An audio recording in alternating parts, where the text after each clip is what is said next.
Of সিজনে ফুলকপি খেলে আর কিছু হোক চাই না হোক ফ্রিতে গ্যাস অম্বল তো হবেই। তাই ফুলকপিটাকে ডুমো ডুমো করে কেটে আলু আর ফুলকপি এভাবে গরম জলে নুন হলুদ দিয়ে ভাপিয়ে নেবে। তারপর কড়াইতে তেল দিয়ে ফুলকপিটাকে লাল লাল করে ভেজে তুলে নেবে। এরপর ওই তেলে দিয়ে দেবে বড়ি। বড়িটা যেহেতু তেল টানে, আগে শুকনো কড়ায় বড়িটা ভেজে তারপরে তেল দিয়ে বড়িটাকে ভেজে তুলে রাখবে। এরপর কড়াইতে তেল দিয়ে একটু পাঁচফোড়ন দিয়ে দেবে। তারপরে গরম হয়ে গেলে আলুগুলো প্রথমে ছেড়ে দেবে। আলুটা একটু ভাজা ভাজা হয়ে গেলে এরপরে ওর মধ্যে দিয়ে দেবে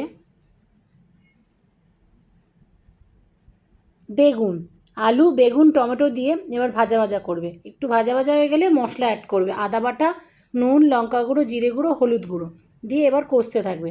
তারপরে ফুলকপিটা দিয়ে একটু নাড়াচাড়া করে জল দিয়ে দেবে। জলটা ফুটে উঠলে ঘি গরম মশলা দিয়ে আর ওপর দিয়ে ধনে পাতা ছড়িয়ে নামিয়ে নেবে। গরম ভাত, রুটি, লুচি সব কিছুর সাথেই ভালো লাগবে। তাই করে নাও ফুলকপির রোস্ট।